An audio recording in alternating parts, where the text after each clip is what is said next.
نحمده ونستعينه ونستغفره ونؤمن به ونتوكل عليه ونعوذ بالله من شرور أنفسنا ومن سيئات أعمالنا من يهده الله فلا مضل له ومن يضلله فلا هادي له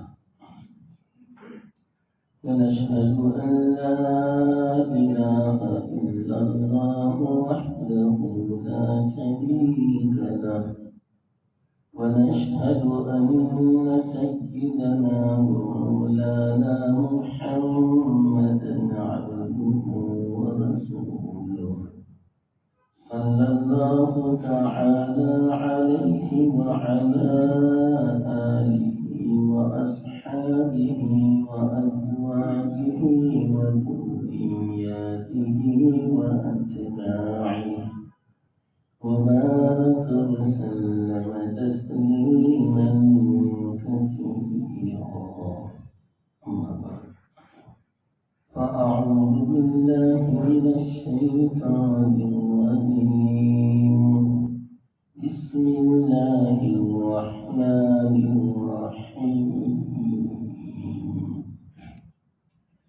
الحمد لله رب العالمين الرحمن الرحيم مالك يوم الدين صدق الله العظيم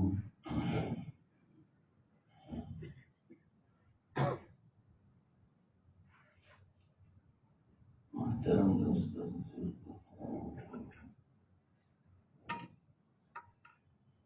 گزشتہ مجلس میں مالک یوم الدین اس کو الحمدللہ ثابت کیا تھا کہ روز جزا بدلے کا دن اس کا ہونا عقل بھی کہتی ہے۔ کلام مجید میں حدیث میں تو ہے ہی، لیکن عقل کا بھی تقاضا ہے کہ ہونا چاہیے روز جزا بدلے کا دن، اور وہ ہوگا قیامت کے بعد، دنیا میں نہیں، اس لیے کہ دنیا بدلے کو نہیں اٹھا سکتی، نہ سزا برداشت کر سکتی ہے دنیا، نہ ثواب کو اٹھا سکتی۔ دنیا بہت چھوٹی ہے، اس کے بعد کا جو عالم آنے والا ہے، عالم برزخ، عالم مثال، عالم قبر اس کا نام ہے، یہ بھی عالم برزخ عالم دنیا سے بڑا ہے، اور عالم برزخ سے بھی بڑا عالم عالم آخرت ہے۔ تین عالم ہے، تو عالم برزخ بھی اس بدلے کو اٹھا نہیں سکتا۔ ہاں، کچھ نمونہ عالم برزخ میں بھی اللہ ظاہر فرمائے، اور دنیا میں بھی ہلکا سا نمونہ ظاہر فرماتا ہے۔ کچھ مثالیں اللہ تعالی عبرت کے لیے لوگوں کے سامنے ظاہر فرماتا ہے، لیکن ہمیں پتہ نہیں چلتا۔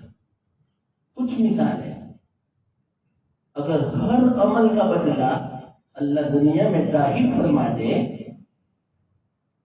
تو پھر غیب پر ایمان باقی ہے. اور اصل معتبر غیب پر ایمان ہے. اگر نماز کا ثواب دنیا میں ظاہر ہو جائے تو کوئی بے نمازی نہ رہے. تلاوت کا ثواب ظاہر ہو جاتا ہے چاہے کتنا آدمی مصروف کیوں نہ ہو دنیا کے کاموں میں، پھر بھی وہ تلاوت نہ چھوڑے. یہ اصل ہے کہ بغیر دیکھے اب تلاوت کرے، بغیر اس ثواب کا بدلہ دیکھے نماز کی پابندی کرے تو آپ امتحان میں کامیاب سمجھے جائے. جس مقصد کے لیے اللہ تعالیٰ نے دنیا میں بھیجا اس مقصد میں کامیاب سمجھے جائے کہ غیب پر ایمان ہو، لیکن اللہ کا احسان مانو کہ کبھی کبھار کچھ نمونہ ہلکا سا دنیا میں ظاہر فرما دیتی، ورنہ دنیا برداشت نہیں کر سکتی.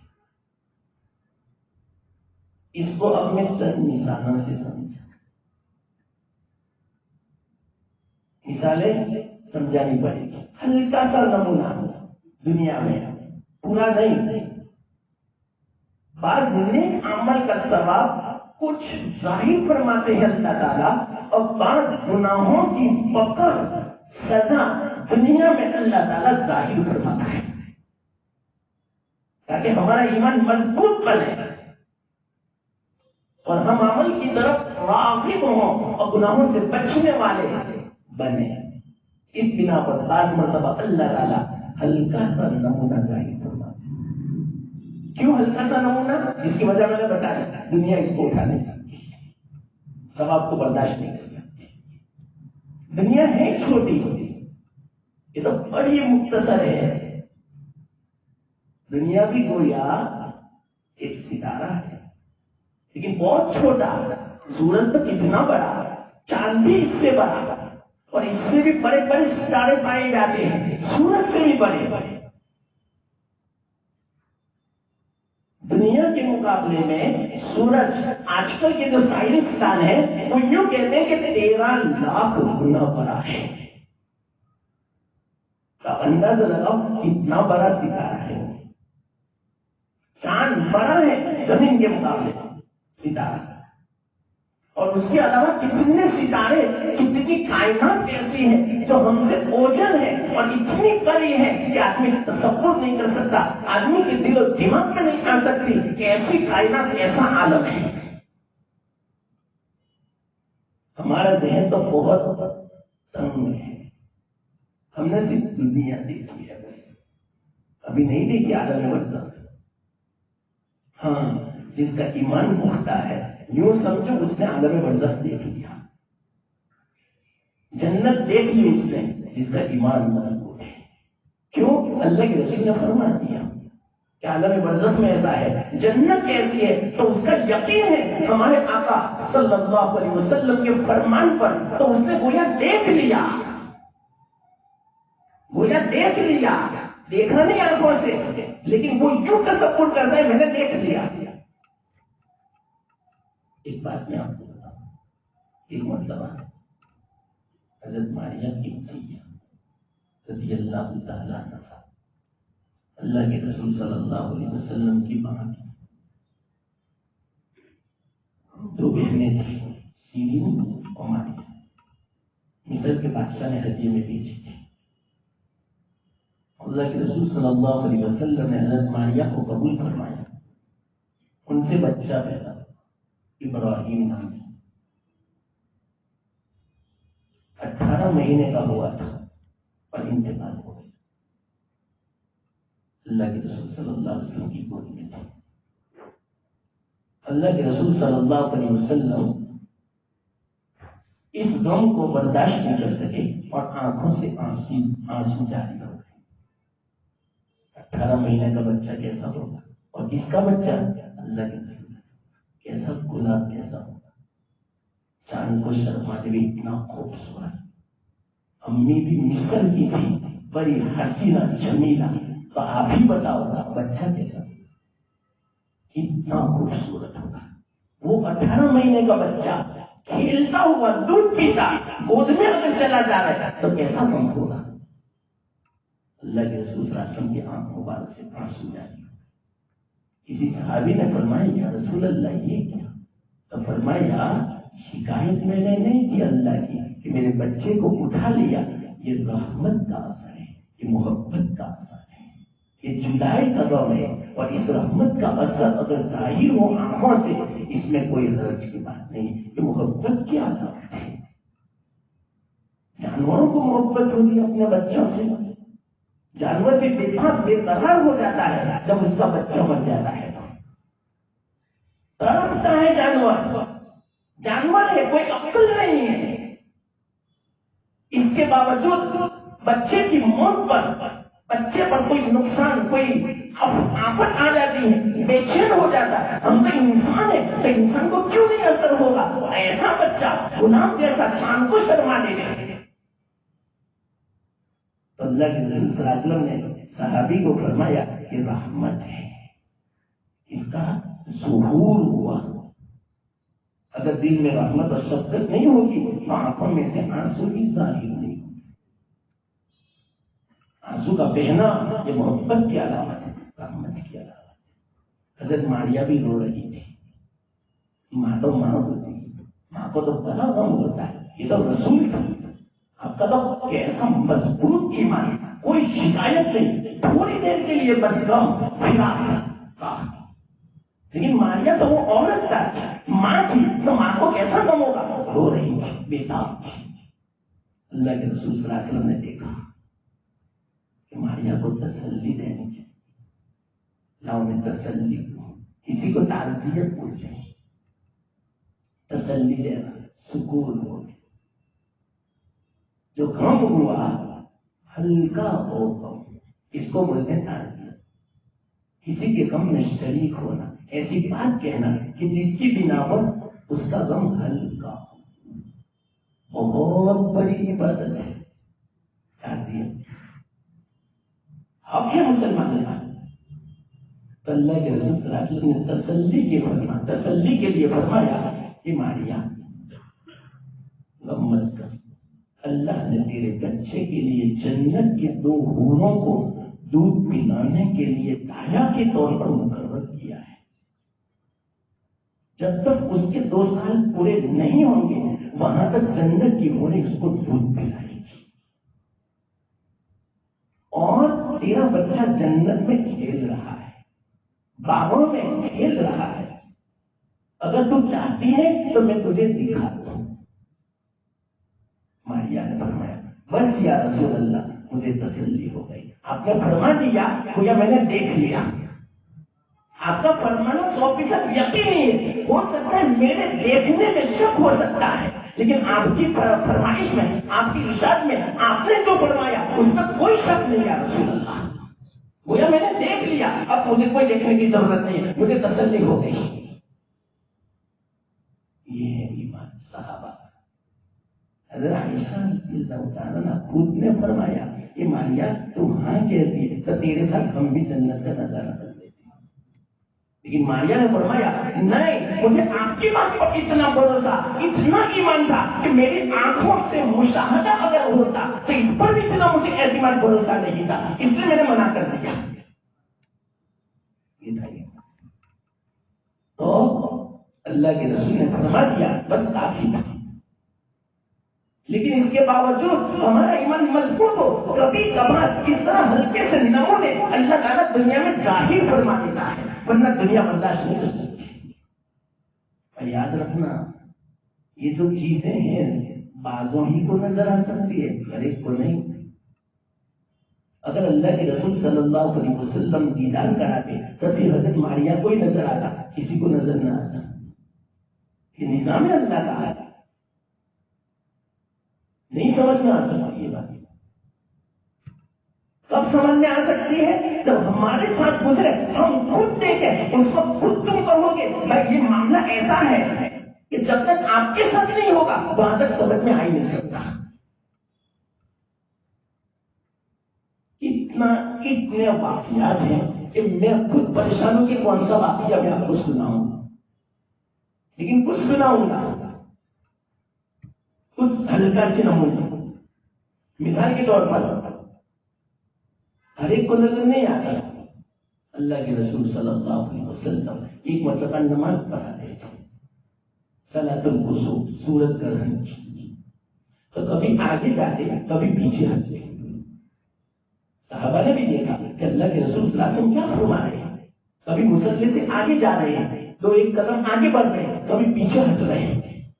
نماز کی بات فرمایا اللہ کے رسول صلی اللہ علیہ وسلم نے کہ کبھی میرے سامنے جنت آتی تھی تو جنت کے پھل اور انگور کے جو گوشے ہوتے تھے تو میں کبھی اس کو توڑنے کے لیے آگے بڑھتا تھا کہ لاؤ میں توڑ لوں. پھر مجھے خیال آیا کہ نہیں یہ فتنہ ہو جائے گا، اس بنا پر میں پیچھے ہٹ جاتا تھا. اور کبھی میں پیچھے جو ہٹتا تھا اس لیے کہ جہنم بھی میرے سامنے کی گئی، اس کی آگ کی لپٹ کی بنا پر میں پیچھے ہٹتا تھا کہ کہیں آگ مجھے جھلسا نہ دے گئے، اس لیے میں پیچھے ہٹتا. صحابہ نے کسی نے نہیں دیکھا، آپ کو دکھا دیا. یہ دیکھ دنیا میں دکھایا ہلکا سا نمونہ، پر اللہ کے رسول کا فرمان ہے کوئی غلط نہیں کر سکتا. اس میں نہیں بات، ارے اس بات کی گواہی تو دشمنوں نے دی تھی. یہ میں نمونہ بتلا رہا ہوں دنیا میں، آخرت کے نمونے اللہ نے ظاہر فرمائے. ایک مرتبہ ابو جہل نے اپنے ساتھیوں سے کہا کہ کیا محمد یہاں کعبہ شریف کے پاس تمہارے سامنے نماز پڑھتا ہے؟ اس کی مجال ہے، آئندہ دیکھو وہ نماز پڑھے تو صحیح اس کی گردن مون ڈالوں گا. کیا رکھتا اس کی ہمت ہو، آئندہ دیکھو نماز پڑھے، مجھے پتہ چلنا چاہیے وہ نماز پڑھے، مجھے اتنا کرو میں آتا ہوں. حدیث میں آتا ہے اللہ کے رسول صلی اللہ علیہ وسلم ایک مرتبہ نماز پڑھ رہے تھے، ابو جہل بھی تھا. ابو جہل کو پتا چلا، اپنی جگہ سے اٹھا. کیوں؟ اللہ کے رسول صلی اللہ علیہ وسلم سجدے میں جا رہے تو ان کی گردن پر پیر رکھتے ہیں اور رون ڈالے مارتے ہوئے اس کو، اس ارادے سے وہ چلا. ابھی تو سجدے میں گئے، ابھی یوں سمجھو 4 یا 5 ہاتھ دور تھا، وہ آ رہا تھا. اللہ کے رسول صلی اللہ علیہ وسلم کو تکلیف پہنچانے کے لیے اتنے میں چیخو پکار کرنے لگا، پیچھے بھاگا. اس طرح کوئی اپنے آپ کو بچا رہا ہے، چیخ رہا ہے، چلا رہا ہے. ان کے ساتھی بیٹھے ہوئے تھے، کسی نے کچھ نہیں دیکھا. ساتھی نے پوچھا کیا ہوا؟ ارے میں تو جا رہا تھا محمد کی گردن کو روننے کے لیے، آگ کی کھائی میں نے دیکھی میرے اور محمد کے بیچ میں، اور اس کے اندر بڑے بڑے پرندے تھے، بڑی بڑی چونچ والے اور پنجے والے جو میرے اوپر حملہ آور ہو رہے تھے. میں ذرا جو قریب جاتا، میں آگ کی کھائی میں گر جاتا، وہ پرندے میرے بدن کے گوشت کو ایک ایک بوٹی بوٹی کر کے نوچ لیتے. میں بھاگا. ساتھیوں نے کہا کیسی بات کرتے ہو، ہم نے تو نہیں دیکھا. ابو جہل نے پوچھا میں نے دیکھا. ارے تو نظر نہیں آتی. دیکھو دشمن نے بھی اقرار کیا. یہ کیا تھا؟ ہلکا سا نمونہ تھا آخرت کا جو دنیا میں بتایا، لیکن ہر ایک کو نظر نہیں آتا. اللہ جس کو دکھا دے. اللہ میں کہتا ہوں یہ ہر کس و ناقص کے ساتھ ایسا معاملہ نہیں ہوتا.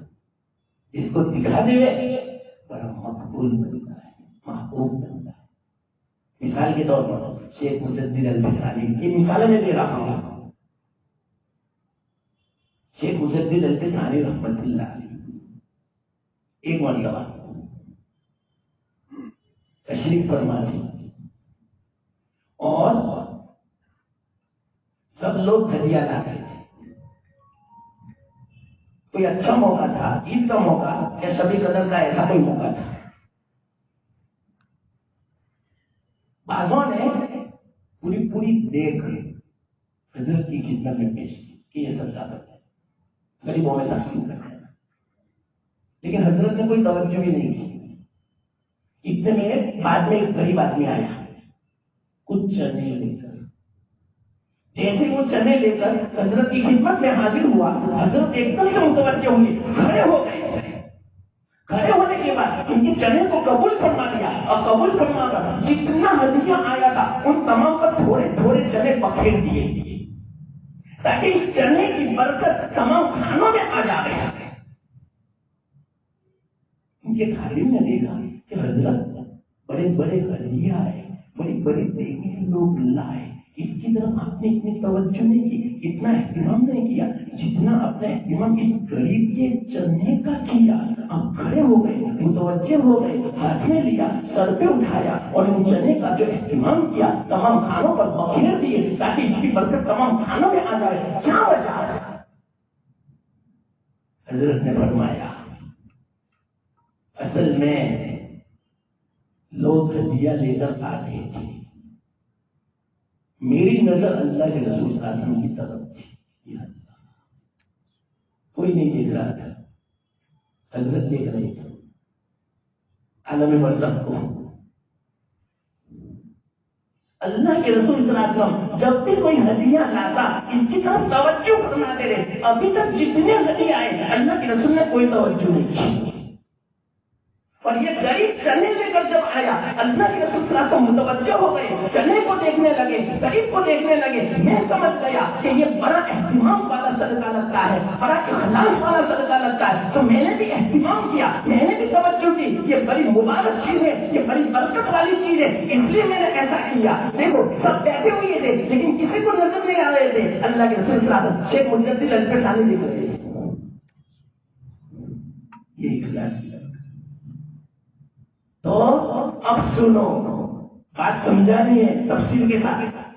اللہ کبھی دنیا میں ہلکا سا نمونہ, ہلکا سا مکمل نہیں, ہلکا سا نمونہ ظاہر فرماتے. اتنے چنے تھے, اخلاص تھا, تو اخلاص کی برکت اللہ نے دنیا میں ظاہر فرمائی. اللہ کے رسول صلی اللہ علیہ وسلم کی توجہ کے اعتبار سے شیخ مجدد الفسانی نے دیکھا اخلاص کو دیکھو کہ اللہ کے رسول صلی اللہ علیہ وسلم متوجہ ہیں. اللہ کے رسول خوش ہو گئے ان چنوں کی برکت سے, ان تھوڑے چنوں سے. یہ ہلکا نمونہ دنیا میں ظاہر فرمایا جیسے شیخ مجدد الفسانی کو نظر آیا. یہ ہے اخلاص کی برکت.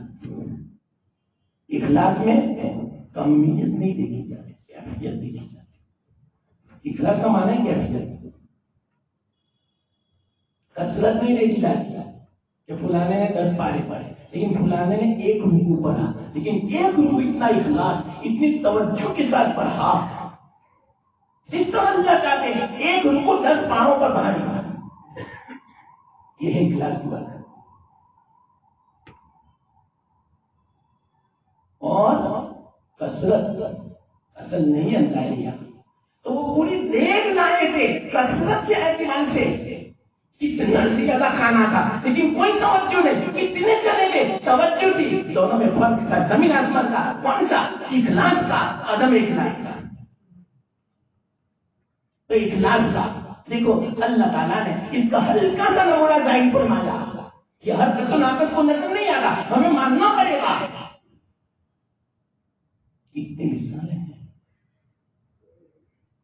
علامہ سیوطی رحمۃ اللہ علیہ بہت بڑے علامہ ہیں, مفسر بھی ہیں, محدث بھی ہیں. یہ خود دعویٰ کرتے ہیں, فرماتے ہیں میں نے اللہ کے رسول صلی اللہ علیہ وسلم کو 35 مرتبہ بالکل جس طرح سامنے بیٹھے ہوئے اس طرح بیٹھے ہوئے میں نے دیکھے. آپ مجھے دیکھتے ہو اس طرح وہ فرماتے ہیں میں نے 35 مرتبہ دیدار کیا. 35 مرتبہ اللہ کے رسول کی زیارت کی, لیکن بازو والوں کو نظر نہیں آتا تھا. آپ کو دکھا دیا. آج کل اس کو سمجھنا بہت آسان ہے. کیوں؟ اللہ قادر نہیں اس طرح, اللہ قادر ہے. اللہ مسبب الاسباب ہے. اللہ تو اسباب کو پیدا کرنے والا ہے, اللہ اسباب کا محتاج نہیں ہے. آج یہ بات سمجھنا بہت آسان ہو گیا. ہلکا سا نمونہ آخرت کا دنیا میں دیکھنا, ظاہر ہونا آسان ہو چکا. کیسے؟ مثال کے طور پر یہ فون اور ٹی وی. آپ فون آن کرو, لائیو آپ کو مکہ دکھائے گا, لائیو وہاں کی آواز یہاں سنو گے, لیکن کس کو نظر آئے گا؟ جس کے سامنے فون ہوگا. سامنے کوئی ادھر بیٹھا ہے اس کو نظر نہیں آئے گا. اب وہ بھی سامنے والا کہتا ہے ہاں آپ دیکھ رہے ہیں, میں یقین کرتا ہوں. تو دنیا کی چیزوں کو ہم یقین سے کہتے ہیں کہ آپ دیکھ رہے ہیں، تو اللہ جب کسی کو دکھاوے ہم کیوں یقین کریں؟ کیوں ہمارا ایمان نہیں اللہ کے دکھانے پر؟ اللہ محتاج نہیں ہے موبائل کا، اللہ محتاج نہیں ہے ٹی وی کے اسکرین کا، پردے کا، بغیر پردے کے اللہ دکھانے کا۔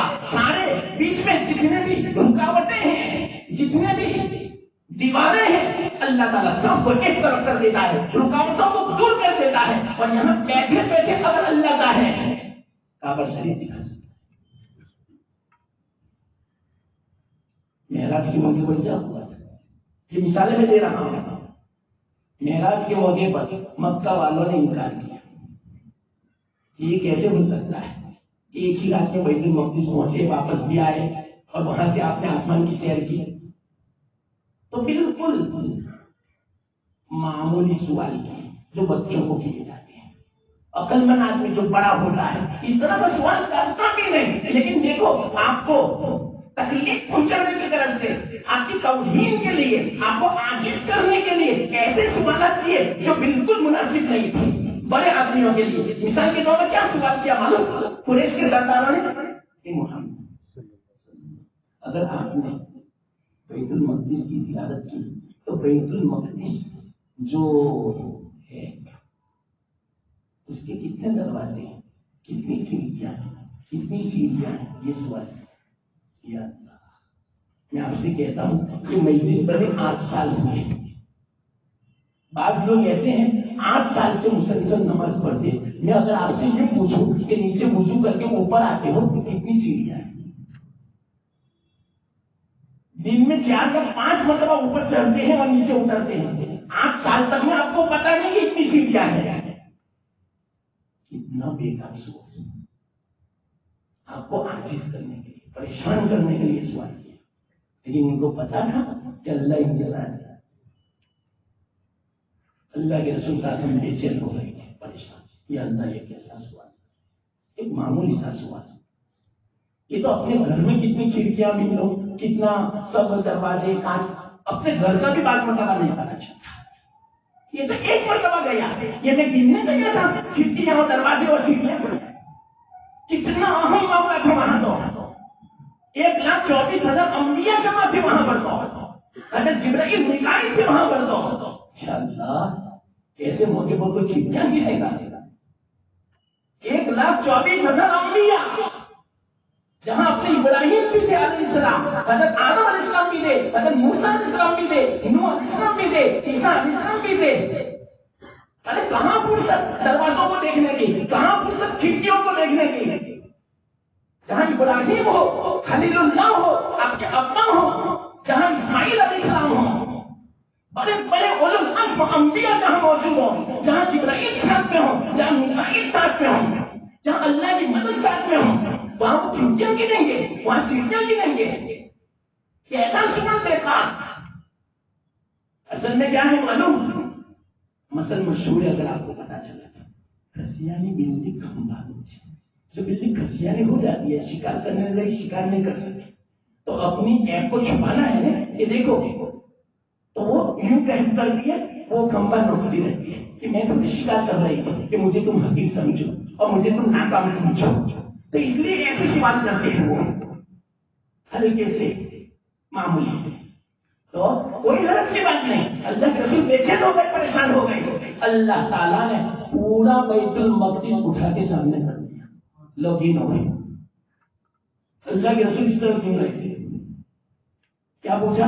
کھڑکیاں 50 کھڑکیاں ہیں، بولا دروازے کی نہیں 10 دروازے، سیڑھیاں کتنے؟ 100 سیڑھیاں۔ ایک مثال میں دیتا ہوں، حق کے وقت بیت المقدس سامنے کسی نے نہیں دیکھا، اللہ نے دکھایا، یہ ہے نمونہ، اللہ تعالی، یہ میں سمجھا رہا ہوں، ایمان لانا پڑے گا، یہ تو حدیث میں ہے، ہزاروں مثالیں ہیں، میں خود سوچ رہا ہوں کہ کیا میں آپ کو سمجھاؤں گا۔ حضرت موسیٰ علیہ السلام کی بات ہے، یہ تو ہلکا سا نمونہ، دنیا برداشت نہیں کر سکتے، اس کی وجہ میں بیان کرتا ہوں۔ کیا حضرت میں یہ سب باتیں بڑی محنت سے جمع ہوتی ہے، آسان نہیں ہے، رستے میں نہیں پڑی یہ سب. کتنی کتابوں کا خلاصہ الحمدللہ ایک مجلس میں ہوتا ہے، کتنی کتابیں آپ کو اٹھل پاٹل کرنی پڑے، یہ سب باتیں تب جمع ہو.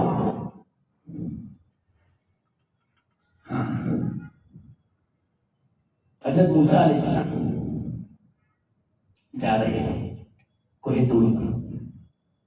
اندازہ لگاؤ حضرت موسیٰ علیہ السلام کو جب اللہ سے ہم کلامی کرنی پڑتی تھی کوئی دور پہ جانا پڑتا تھا گھر چھوڑ کے. اور الحمدللہ اس امت کے لیے اللہ سے ہم کلامی کے لیے کتنی آسانی فرما دی. تم جہاں ہوں گے وہاں میں ہیں.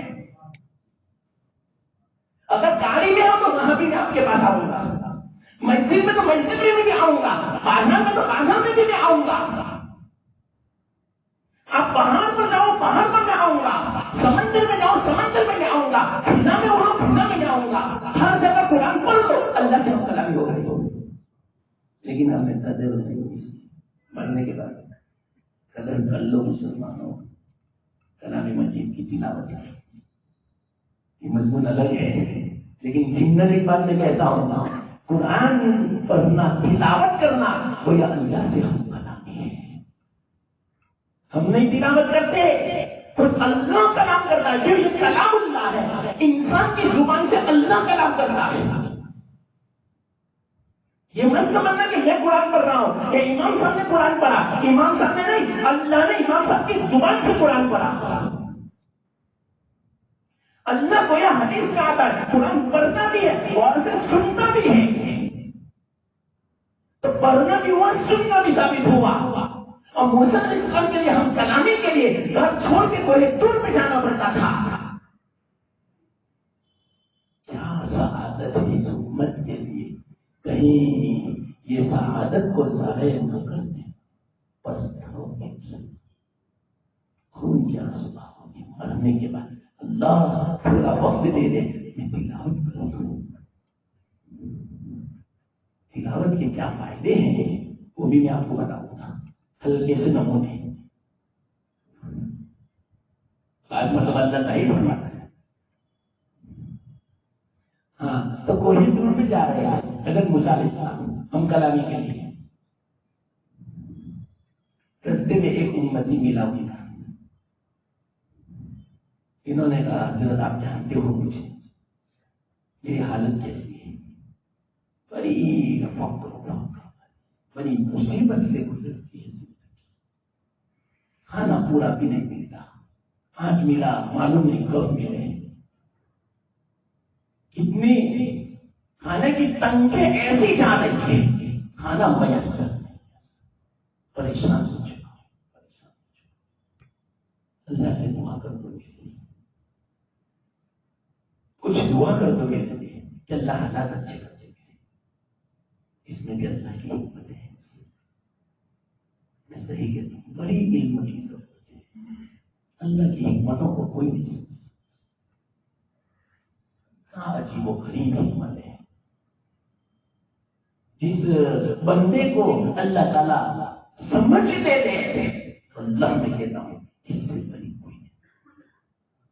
کسی کو دوسرے الفاظ میں کہتے ہیں توفیق دے کے. اللہ اسی جمعہ کو میں نے توفیق پر بیان کیا تھا لیکن پورا نہیں ہو سکا. توفیق کتنی بڑی نعمت ہے وہ میں نے سمجھایا تھا ایک جگہ. یہ سمجھ، یہ توفیق، یہ ہدایت اللہ کی طرف سے جس کو مل جائے اللہ بہت بڑی نعمت ہے. اللہ سمجھ دے دے. اللہ سے دعا کرنی چاہیے ہر وقت، اللہ صحیح سمجھ دے دے، صحیح توفیق دے دے، ہدایت دے دے.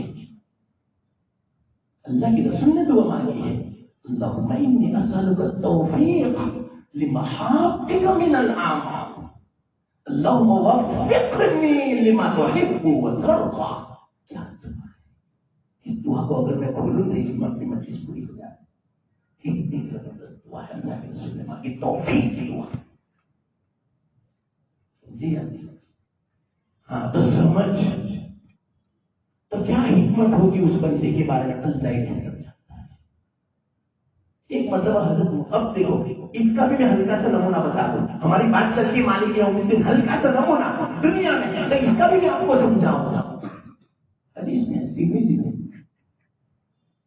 ایک مرتبہ حضرت موسیٰ علیہ السلام نے خود سوال کر دیا، اللہ تیرا معاملہ عجیب ہے، مسلمان کے ساتھ کتنی تنگی کا، کتنی پریشانی کا، کتنی مصیبت کا، یہ تو تیرا ماننے والا ہے، تیرا بندہ ہے، اس کے ساتھ تو وسعت معاملہ ہونا چاہیے، رزق میں فراخی ہونی چاہیے، تنگی مصیبت نہیں ہونی چاہیے. اللہ یہ کیا معاملہ تیرا، مجھے سمجھ میں بات نہیں آتی.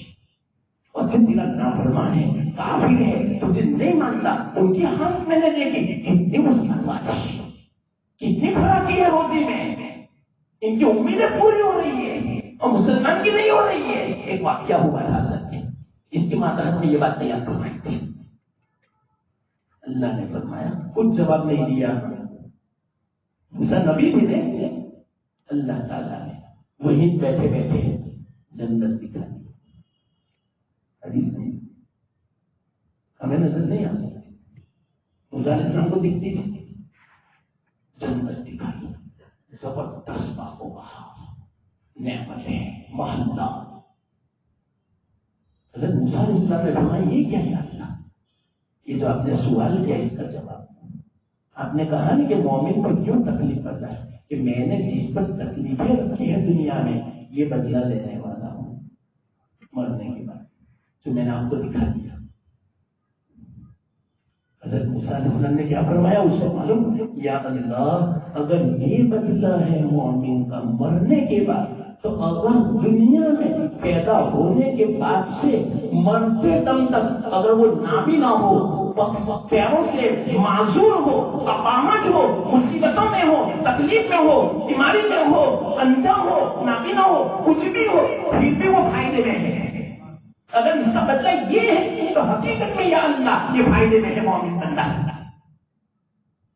اور پھر بعد میں بائیں طرف دکھایا، دیکھو جہنم دکھائی، خطرناک، ڈر گئی موسیٰ علیہ السلام.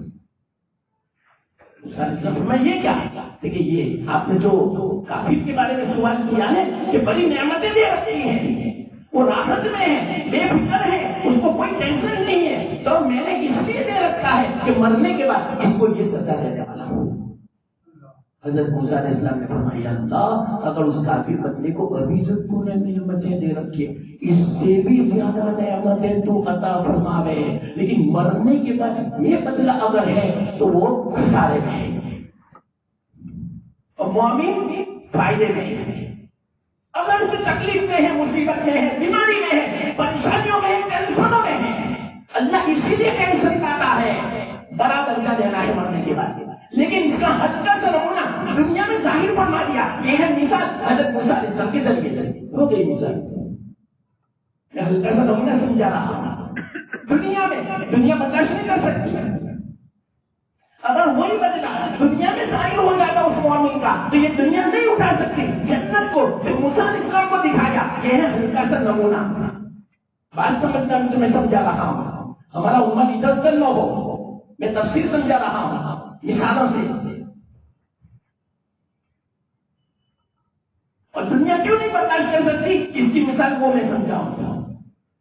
موسیٰ علیہ السلام کو بلایا تو وہ بندہ میرا راستے میں محتاج، ضرورت مند، پریشان، مصیبت زدہ.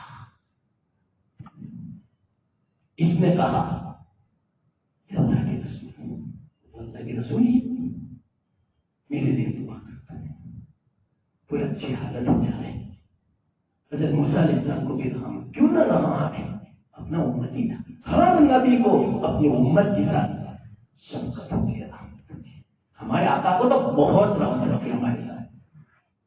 عجیب و غریب بات آتی ہے اس کی. موسیٰ علیہ السلام پہنچے کو ایک دور پر،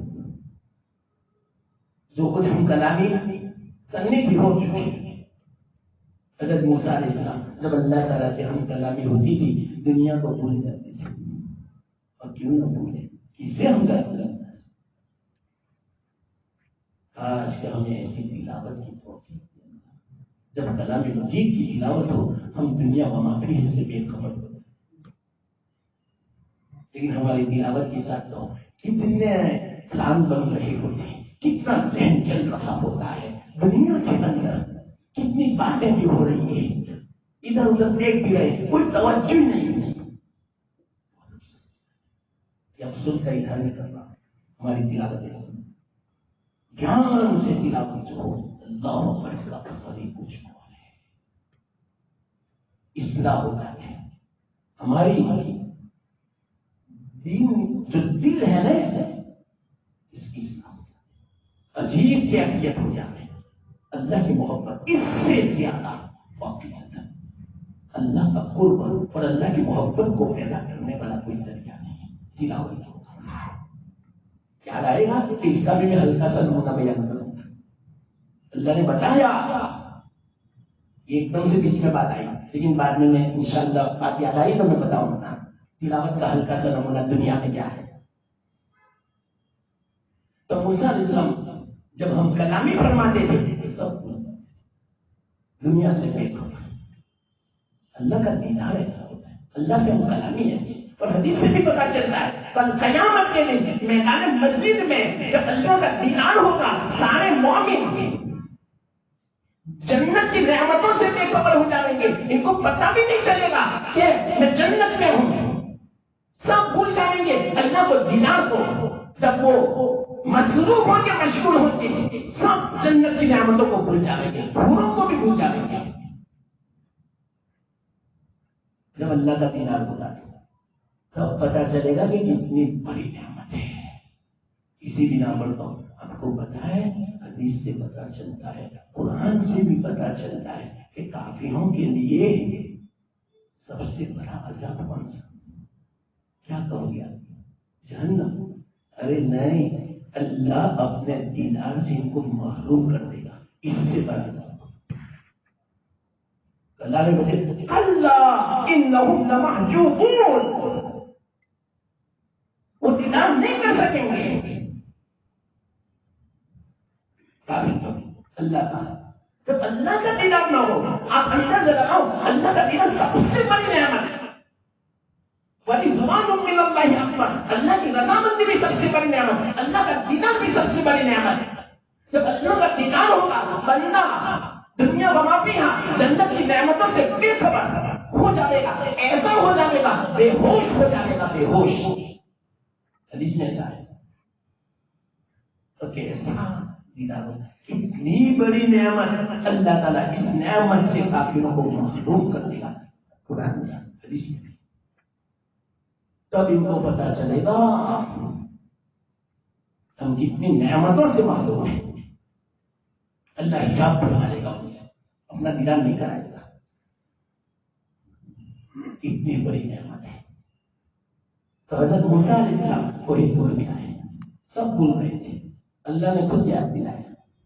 یہ موسیٰ علیہ السلام، کسی نے کوئی درخواست کی، کوئی بندہ ملا تھا، ملا تو یاد آ گیا، ہاں اللہ، ایک میرا امتی ملا تھا، تیرا بندہ ملا تھا، بہت پریشان تھا، بہت مصیبت زدہ ہے، بڑا تکلیف میں، روزی کی بڑی تنگی ہے، اس نے مجھے کہا ہے کہ اللہ سے ذرا دعا کروا لینا، میرے بارے میں حالات اچھے ہو جائے، اللہ فراخی دے، وسعت دے، اللہ عافیت دے مجھے۔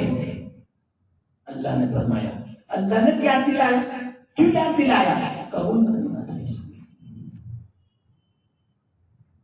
اللہ جب اس طرح فرما لے، یہ علامت اس بات کی ہے، اس لیے یاد رکھنا، میں اپنی مثال دو اپنی، اللہ جس کو دعا کی توفیق دے، سمجھو اللہ کو قبول کرنی اس لیے توفیق۔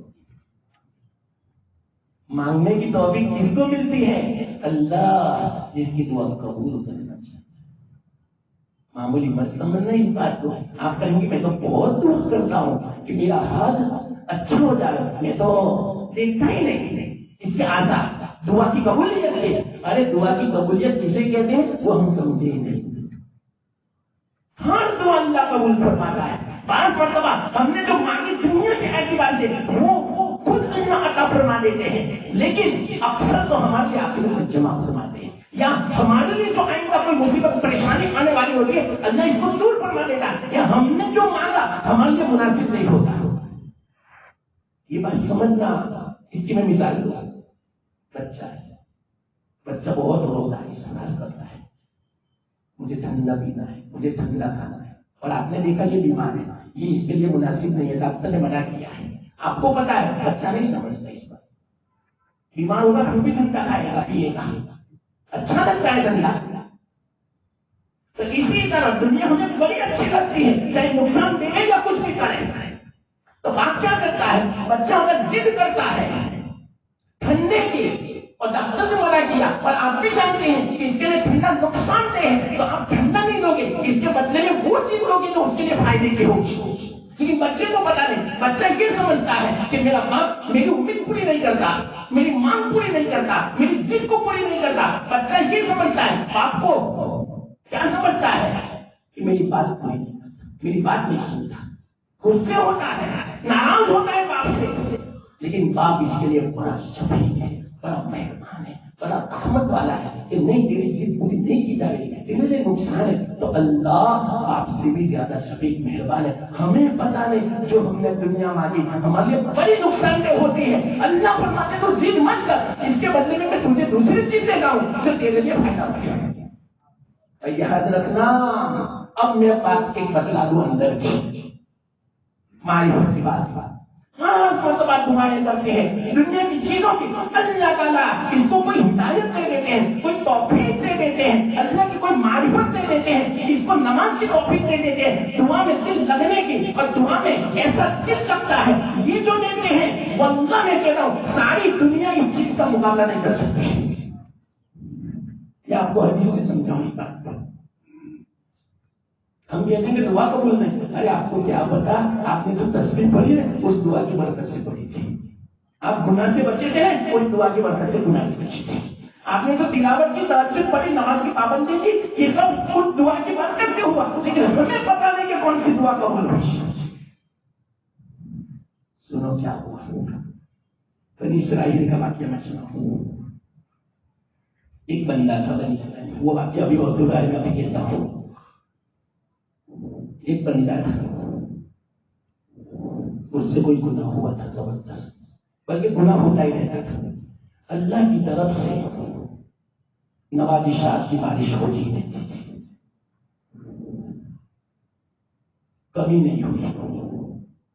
موسیٰ علیہ السلام نے کبھی فرمایا واعظ میں کہ جو بندہ گناہ کرتا ہے اللہ اپنی نعمتوں سے اس کو محروم کر دیتے ہیں۔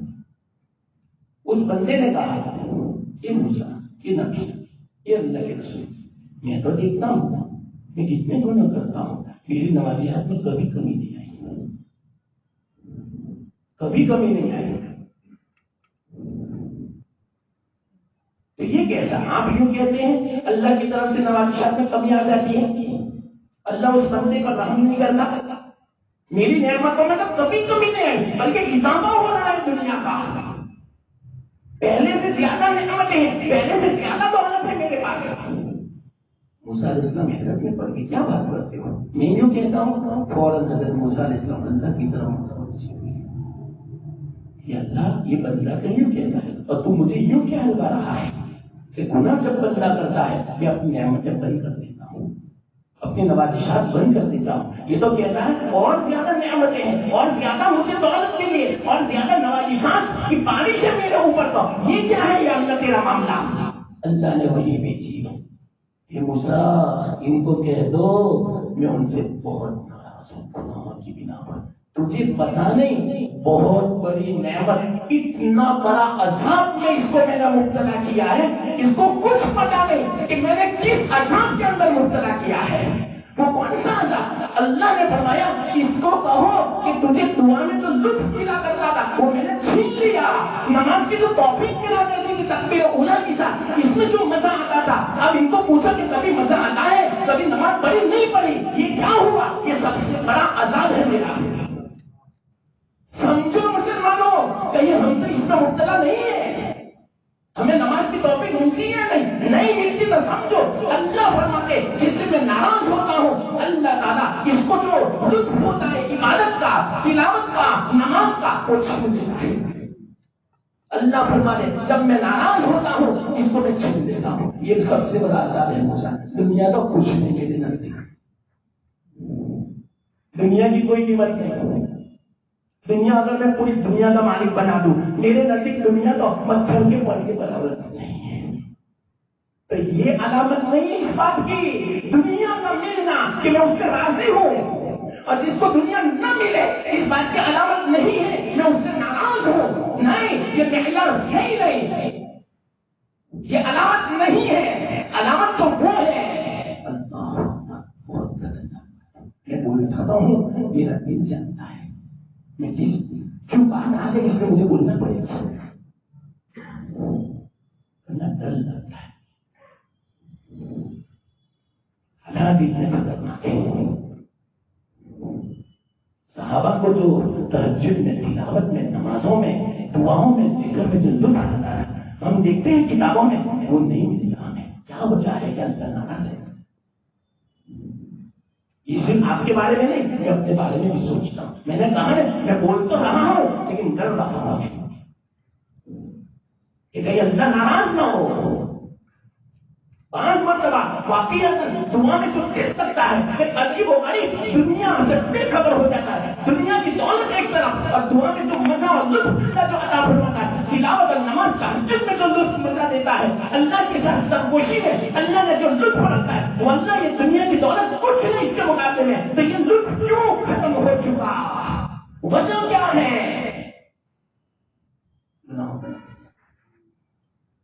یہ موسیٰ علیہ السلام کو فرمایا اللہ نے. تو وہ بندہ رونے لگا کہ ہاں بات تو صحیح ہے، مجھے کوئی لطف ہی نہیں ہے، نہیں دعا بھی نہیں، نماز بھی کسی نہیں. یہ ہے عذاب. بندہ یوں سمجھتا ہے گناہوں کے باوجود میں اس کو نوازتا ہوں. نہیں، بڑی بڑی نعمتیں میں نے چھین لیا اس کے پاس سے. اب آپ ہی بتاؤ جن کو نماز کی توفیق ملے تو اب کچھ سوچ کیسا ناراض ہوتا ہے. اللہ توفیق بھی نہیں دیتا، سنائی رکھتا ہے فجر میں. رونا چاہیے کہ اللہ تو ناراض ہے. بلکہ میں تو یوں کہتا ہوں تہجد میں توفیق نہ ہو تو رونا چاہیے. یاد رکھنا ایک بات، اللہ جس سے خوش ہوتا ہے اللہ اس کو تہجد میں اٹھاتا ہے. علماء نے فرمایا، اور علماء جو فرماتے اللہ اس کی لاج رکھتے ہیں. ایسے ہی نہیں فرماتے. بعض مرتبہ جب کسی کی آنکھ نہیں کھلتی ساروں بتا روتے تھے پورا کہ اللہ مجھ سے کیا گناہ ہوا کہ جس کی بنا پر تم ناراض ہوا، آج کیوں آنکھ نہیں کھلی؟ تم ناراض ہے، توبہ کرتے ہیں پھر شروع ہو جاتے ہیں تہجد میں اٹھنا. اللہ کی طرف سے آنکھ کھل جاتی. اس سے پتا چلا کل ناراض تھا، تم نے توبہ سے ناراض کیا تھا، دور فرما دیا میرا گناہ، پھر توفیق شروع ہو گئی.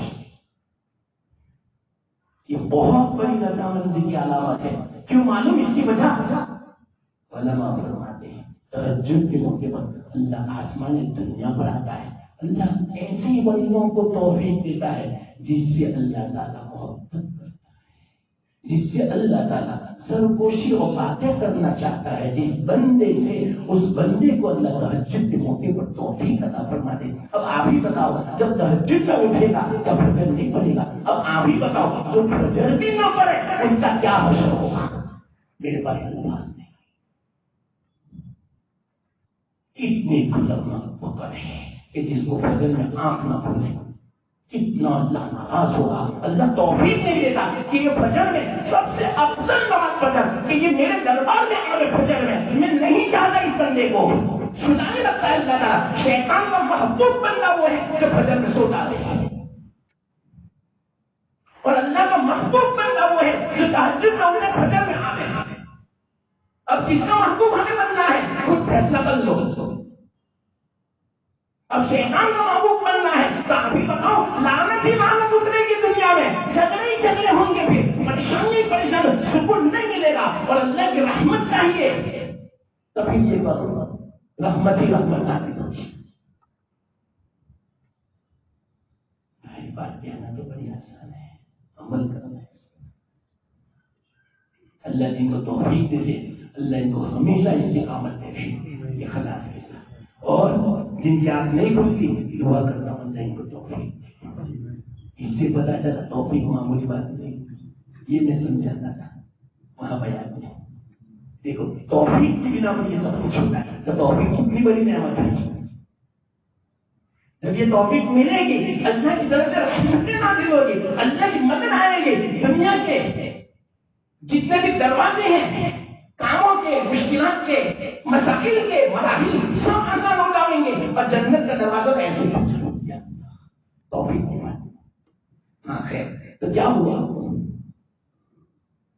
اللہ نے فرمایا کہ موسیٰ وہ بندہ ملا، اس نے کیا کہا کہ ایسا کہا کہ اچھا، تو ہر نبی کو یہاں سے بات چلی تھی، ہر نبی کو اپنے امتی کے ساتھ شفقت ہوتی ہے، مہربانی ہوتی ہے، رحمت ہوتی ہے۔ تو موسیٰ علیہ السلام نے فرمایا، اللہ نے فرمایا یہ موسیٰ آپ اپنے امتی کے لیے کتنی عافیت مانگتے ہو، تھوڑی دوں یا زیادہ دوں؟ موسیٰ علیہ السلام نے کہا جب اللہ دینا ہی چاہتے ہیں عافیت تو میں تھوڑی کیوں مانگوں؟ نبی کا دل تو امت کے لیے وسیع ہوتا ہے، اور ہم سے پوچھیں کسی رشتے دار، کسی پڑوس بھائی کے بارے میں کتنا دوں؟ بولنا دیجیے، ہاں پہلے بول غریب آدمی، بعض لوگ بیچارے مشورہ لیتے ہیں، وہ بیچارہ غریب ہے، پریشان ہے، نہیں ہنستے، کتنا دل تک خوش ہونا چاہیے، کہنا چاہیے ہاں دینا اللہ بہت دے گا، 2-3 الفاظ بڑھا دو اپنی طرف سے، واللہ میں کہتا ہوں اللہ آپ کو بہت دے گا، اللہ خوش ہو جائے گا کہ کتنی محبت ہے اپنے بھائی کی۔ میں صحیح کہتا ہوں، ایک مثال مجھے بتاؤ کہ کسی نے سفارش کرتی ہو، کسی نے اچھی بات کہی ہو، کسی نے خیر خواہی کا اظہار کیا ہو، ارے مسلمان کا خیر خواہ ہوا کرتا ہے، یہ سب سے بڑی صفت ہے، اتنی بڑی صفت ہے۔ آدم علیہ السلام کو عالم ارواح میں جب 4 باتیں بیان فرمائی گئی، ان 4 باتوں میں سے ایک بات یہ بیان فرمائی گئی، اپنے بھائی کے لیے وہ چاہنا جو تم اپنے لیے چاہتے ہو، اپنے بھائی کے لیے خیر خواہ کرنا، تم چاہتے ہو کہ میں خیر خواہی، میرے ساتھ لوگ خیر خواہی کا معاملہ کریں، یہ بات تو وہ ہے جو عالم ارواح میں آدم علیہ السلام کو فرمائی تھی، لیکن آج نہیں ہم یہاں کوئی دیتا ہے نا تو رکاوٹ کرتا ہے، کتنا دل تک ہے، اندازہ لگا کتنا حسد بھرا ہوا ہے، کتنا کینہ بھرا ہوا ہے، کتنا میل ہے، ایسا دل۔ اب آپ ہی بتاؤ، اللہ توفیق دے اس کو نماز کی توفیق ملے، اگر نماز کی توفیق ملے تو نماز میں دل لگے، بے چین ہو جانا مسجد میں، نہ تلاوت میں نہ دعا میں کبھی دل نہ لگے۔ خود ہم دیکھیں اپنے دلوں کو، ہمارا دل کیسا ہے، گندا ہو چکا ہے، ناپاک۔ میں نے کہا تھا اس سے پہلے کہ اگر کپڑا ناپاک ہو جائے، 1 ڈول پانی سے پاک ہو سکتا ہے، دل ناپاک ہو جائے 7 سمندر کا پانی اس کو پاک نہیں کر سکتا۔ ایسی حالت ہے آج ہماری جو ہم بھگت رہے ہیں، یہ اسی کا بھگتان ہے، یہ حالات۔ تو کیا ہوا؟ موسیٰ علیہ السلام نے فرمایا جب آپ دینے والے ہو تو یا اللہ زیادہ ہی عافیت دے دو، تھوڑی کیوں دی؟ اللہ نے فرمایا موسیٰ جاؤ، دعا آپ کی قبول ہو چکی۔ موسیٰ علیہ السلام خوش ہوئے۔ اب حضرت موسیٰ علیہ السلام نیچے اتر رہے تھے تو دیکھا کہ لاؤ میرا اس امتی کا دل رستے میں پڑتا ہے، اس کی خبر لے کر جاؤ۔ تو گئے نہیں تو وہاں پر ایک مجمع جمع تھا، بہت سارے لوگ تھے وہاں پر۔ پوچھا تو کیا ہوا؟ دیکھیے ابھی 10-15 منٹ پہلے یہاں جو مالک تھا آدمی جس کا انتقال ہوا، لیکن وہ کون؟ تو دیکھا یہ وہی بندہ تھا جس نے دعا کی۔ حضرت موسیٰ پریشان، یا اللہ یہ کیا ساتھ ہے معاملہ، سمجھ میں نہیں آیا، ابھی تو تم نے دعا قبول کی اور یوں فرمایا میں نے مکمل عافیت دی تھی، یہ تو مر گیا، اس سے بڑی مصیبت کیا، اس سے بڑی آفت کیا، موت سے بڑی ہے۔ موسیٰ تو ہی نے تو کہا تھا کہ پوری عافیت۔ سن موسیٰ، اگر آپ یوں کہتے کہ تھوڑی عافیت دو اور میں تھوڑی عافیت کو قبول کرتا اور قبول کرنے کے بعد اس بندے کو پوری دنیا کا مالک بنا دیتا، پھر بھی تھوڑی عافیت بھی نہ سمجھی جاتی، آپ نے تو مکمل عافیت مانگی، اور مکمل عافیت دنیا برداشت نہیں کر سکتی. وہ عافیت میں ہے مکمل عافیت. آپ کی دعا قبول کر کے میں نے اس کی روح قبض کر لی اور میں نے اس کو جنت کا مالک بنا دیا آپ کی دعا کی برکت سے. یہ ہے مکمل عافیت. دنیا اس کو اٹھا نہیں سکتی. کہ ہلکا سا نمونہ میں نے حدیث سے سمجھایا کہ دیکھو دنیا معمولی عافیت تو نہیں اٹھا سکتی تو مکمل عافیت کو کیسے برداشت کر سکتی ہے. اس لیے اللہ نے فرمایا روزے جزا کا مالک، بدلے کا دن کا مالک. یہ دنیا نہیں اٹھا سکتی معمولی عافیت کو بھی. ایک دعا قبول ہو جائے یہاں تو ایک دعا کو بھی یہ دنیا برداشت نہیں کر سکتی. تو ہماری ساری دعائیں کیسے برداشت کر سکتی ہے؟ اور دنیا میں کروڑوں لوگ دعا مانگنے والے ہیں. تو اللہ نے ان سب کا بدلہ آخرت میں رکھا ہے. جب آخرت میں بدلہ ملے گا اور اللہ ضرور دے گا. اللہ فرماتے میں مالک ہوں، مجھ پر بھروسہ کرو، اعتماد کرو، میں جھوٹ نہیں بولا کرتا. تو جب میں بدلہ دوں گا تو آپ کو پتا چلے گا کہ کیا بدلا دیا. ہاں ہلکا نمونہ میں نے، ہلکا سا نمونہ میں نے دنیا میں بھی رکھ دیا ہے. یہ میں سمجھا رہا ہوں. ابھی دیکھ دو مثال ہوئی. خیر جو بھی ہو اللہ نے جو کیا